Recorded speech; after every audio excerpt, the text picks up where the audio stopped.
Welcome to Breaking the Fourth Wall, a podcast where we answer your questions. I'm your host, Max Pittman, and our first guest is Minister Haggie. Hello, Minister Haggie. How are you today? Oh, I'm good, thank you. I'm good. The weather's not so bad. I'm working from home, and that's quite nice for a change, for sure, instead of bustle of Confederation building. But I don't think it's bustling much now. That's for sure. So, our first question is during the height of the pandemic, we definitely heard a lot of funny phrases that you came up with, and they definitely lightened the mood while also reminding people to stay safe. So, I was wondering where they came from. Well, thanks for the invitation, Max. I mean, it's interesting. Some of that was born of a little bit of a frustration. I think it was a very taxing interview that, and of course, I've got three daughters, and they've now got grandchildren, and kids of a certain age, when they're toddlers and they're teething, have a tendency to, when you sit them in a shopping cart, start licking and biting at it. And certainly at the time, I was trying to make the point that, we didn't know the risk to people from potential contamination of hard surfaces. And it just popped into my head at the time, and it's kind of stuck with us ever since. It's definitely something people remember for a long time. Yes, it's certainly got a lot of airplay, but in a bigger sense, it served the purpose. People now realise that you've got to be careful where you put your hands, and disinfectant wipes, and keeping the place clean, and that alcohol, hand sanitizer, those kind of things. There is a lead-in from that simple statement, and it's funny, so it sticks. Exactly. So our next question is something that a lot of our listeners are concerned about, and that is our education. And so I was wondering if any of these regulations that were introduced during the pandemic might stay after the pandemic, and also if the vaccine for COVID-19 could possibly become introduced into our education system, almost like the flu shot. Well, in order, I think COVID-19 has turned into something of a changeable virus. It's novel, and so we didn't really know that much about it at first. And certainly, when schools reopened in the fall, the situation was very different in terms of our caseload. And the plan that was there, that education had come up with, was based on what we knew at that time, and it had been through a public health lens. Now, what's happened with this spike in case numbers, and particularly with the arrival of this new variant, is that we've gone back to alert level 5 and things are locked down. But we're going to have to do things differently for schooling over the next little while. And then when the reopening plan comes about, that will need to be tuned and modified depending on the circumstances. Certainly, we're learning a lot more about this new variant, the so-called UK variant. It does seem to be a lot easier to spread, and it does seem to catch on very quickly, as it were. It's really good at spreading. So we may have to revise our recommendations about what we do for everybody, but certainly in the environment of a school, that may have to change as well. And then when the vaccine rolls out, some of the vaccines are certainly approved for youth as young as 16. And quite frankly, I think ultimately they will be approved for children. It's just that it's such a new vaccine. The original test results and testing that was done it never had enough people under the age of 18 to be absolutely sure it was going to work. So that work is going on. But once the vaccine comes out, again, that certainly protects the person who's had it. But we don't yet know whether it reduces the effect of your ability to spread it. Certainly, there is a knowledge from the flu vaccine that does work. And then your last question really is, we've seen the virus change. So the question then is, will it continue to change, and will you need to do what you do with flu and develop a new vaccine fairly frequently, yearly or 2-yearly intervals, to match the new strains? And that last bit we really don't know. You just mentioned the new strain that was recently introduced into our province. And one of the questions we got in was asking if this new strain had more of an effect on youth than the original strain of COVID-19. I think the new variant affects everybody. more so than the older one. It's said to be anywhere from 30 to 70% more transmittable between people. I think the challenge is that in young people, being pretty healthy, among other reasons, it doesn't seem to cause a significant disease. Some of the symptoms that we've heard about where they've had symptoms in youth have been very mild indeed, and that's why Dr. Fitzgerald and the team have suggested one symptom alone is enough to get tested. So it spreads very easily amongst people, and I think because it's not picked up in youth, because you tend to do your own thing, you're hanging out with your buddies, and you've got a runny nose. So what? It's January, February. I always have a runny nose, and you think no more about it. By which time it's done its work, because it's very good at hopping from one person to another. But it doesn't necessarily follow that the disease that you get may be more severe. That last bit is an open question, but by and large, COVID is not a harsh disease until you start to get up there in the age of your parents or even older. Thank you so much. I understand that COVID-19 is still a relatively new virus and that some of these questions are yet to be answered, and so thank you so much. And our next question is, after this 2 week lockdown, will the reevaluation be based on region or the province as a whole? I think it'll be based on the variant, because public health was so worried about this variant spreading so easily. And it occurred around the weekend, or seemed to, where there were a lot of tournaments and social events on the go. The concern there was that we'd already found ourselves with the horse out of the barn and we were trying to chase it. So that's why public health recommended that the lockdown was province-wide.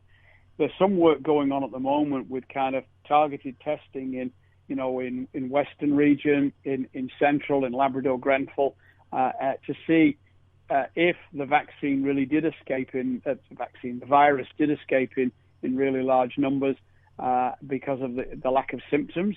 And so that work's ongoing, and we'll have those results over the course of the next couple of days. So that will help determine the answer to the question whether or not, as you ease up, it becomes a regional easing, or whether we can do it for the whole province. Again, we don't know what that's going to show yet, so I can't answer your question now. The other piece is, if the numbers themselves are still very high, then it may well be that easing on the end of 2 weeks might not be a wise idea. It might have to stay for a little bit longer. Yes, and as you were saying, I was recently made aware of a rapid testing clinic, and I, for one, was very concerned about whether or not I need to be concerned based off of the introduction of these rapid testing clinics. So that's definitely something a lot of people are concerned about.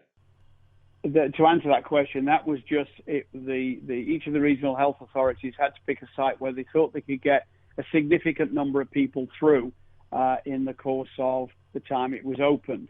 And, so they've chosen the Valley Mall in Corner Brook because a lot of people will be available to get there fairly easily. They've chosen a site in Central where there's a lot of population nearby. So, again, without breaking any rules, it's fairly straightforward for you to be able to go down there, have that test, and then go back to keeping away from folk until the acute sort of spread worry fades somewhat. Thank you so much. I know from when that I was concerned, and I would like to thank you so much for clearing that up. And also, we're seeing a lot of cases in clusters in specific regions. So I was wondering if possibly the regions that weren't seeing any cases or very minimal cases, if they could open up before the regions that had a lot of cases. I think those are questions that will be best answered when we figure out what the results of the rapid testing is. The reason we're using those rapid tests is literally we can have hopefully some usable numbers and a good idea by the weekend to work on. So if the distribution of tests is such that there's really nothing outside Metro, then that would certainly be a possibility. But I think it's too early to say one way or another at the moment. Certainly in the early days of the numbers spike, the changes that were announced through public health did apply only to metro schools and metro area and didn't apply to the rest of the province. I think the game changer was when we realized that we were dealing with the variant. Now, from that point of view, it took us a while to realize that because all that testing is being done in Manitoba and Winnipeg. We are hoping by the early part of next week, maybe we'll be able to do that testing in St. John's itself for the province. It's a very lengthy test, though. Each sample will take about 3 days to run. Obviously, the machine can do more than one sample at a time, but it's a lot slower. Basically, they take the virus and map out its whole genome so that you know exactly what variant you're dealing with, and that will also help us pin down better what viruses are here and whether they're all the UK variant or whether indeed we've gone back to the old one or maybe we've got a Newfoundland and Labrador variant.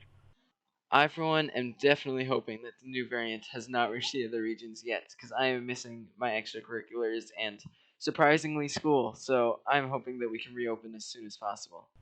I think a lot of people are in that boat, Max. I mean, really and honestly, it's a challenge for everybody, and as it goes on, it just simply becomes more stressful. So if you guys and gals are feeling stressed and worried, you know what? So are the old folk. It's not just you. It's hard for everybody, and I'm not making light of any of it. But we don't have all the answers yet, and they're going to take a little bit of time to come. Yes, well, I hope they come soon. No pressure or anything. I think you and everyone is doing an amazing job. And correct me if I'm wrong, but you were appointed health minister in 2015?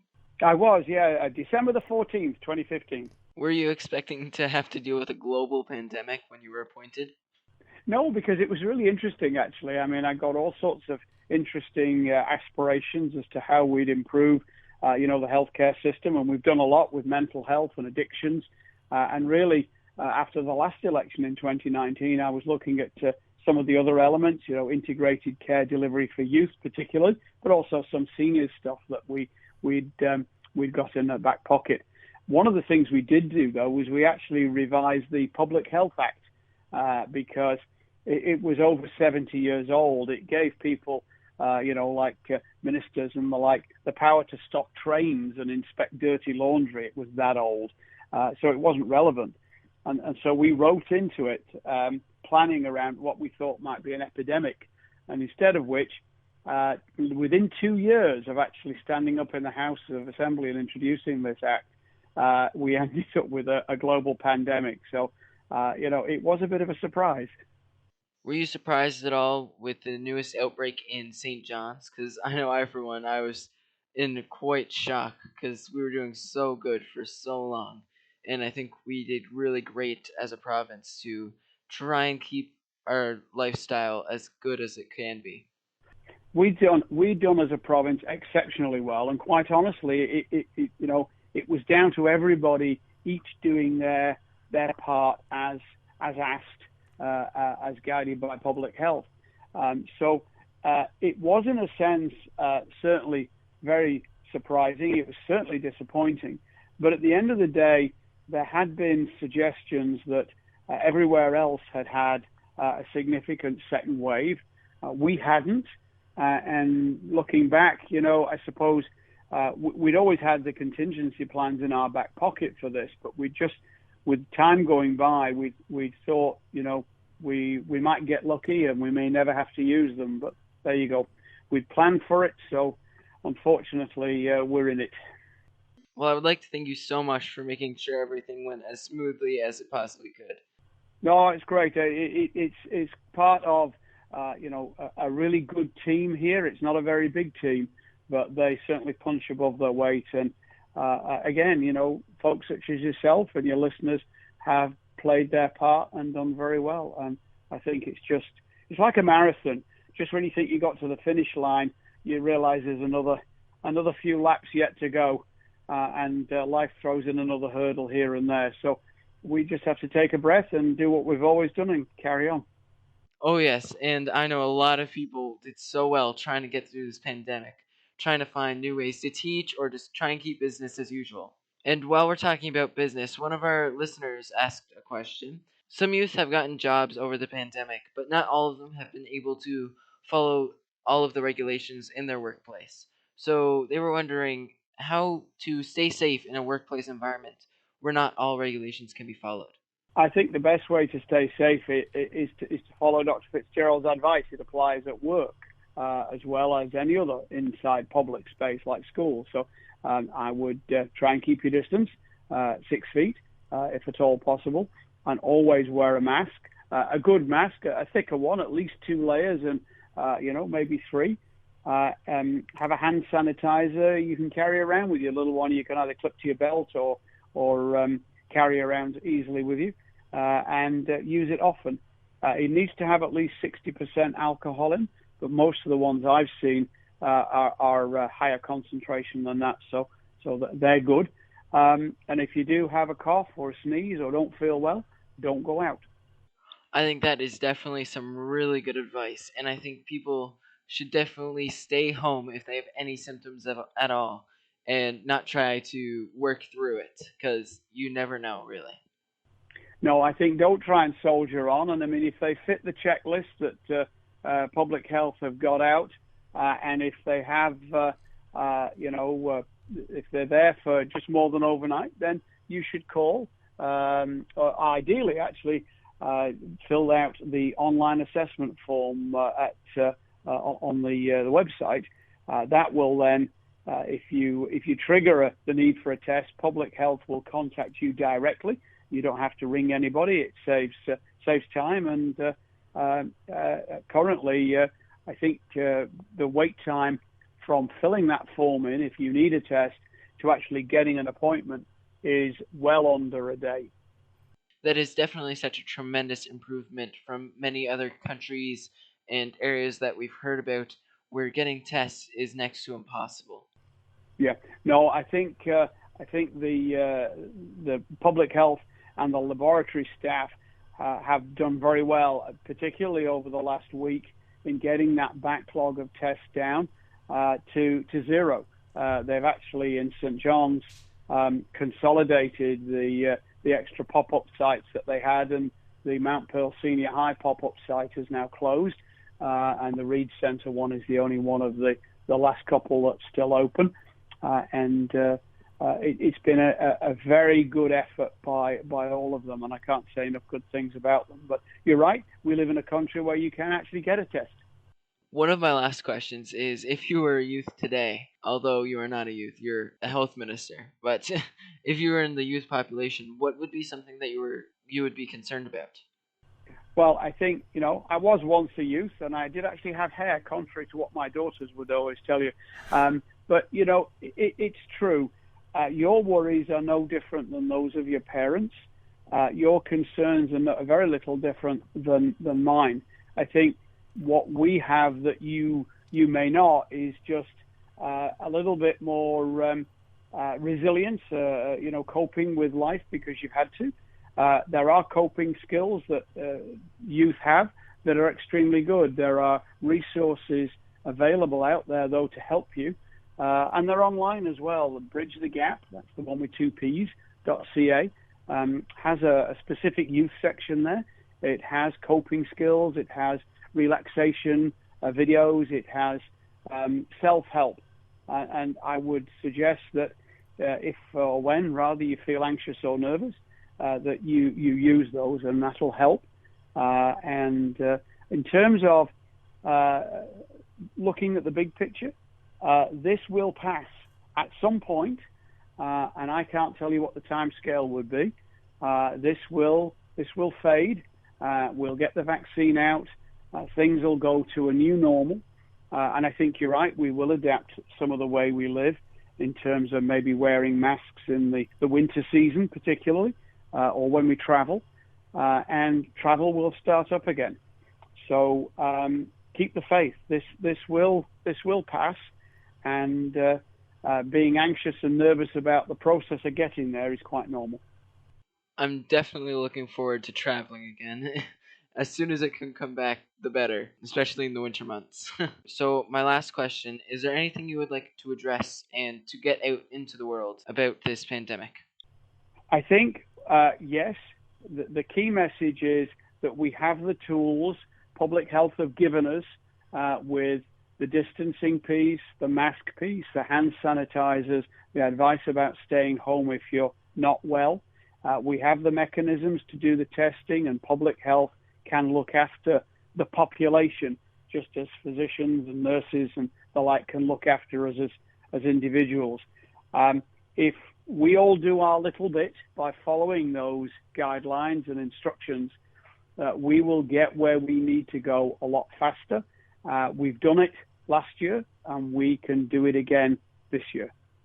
That is something we need to keep in our minds, that we've done it before, we can do it again, this too shall pass.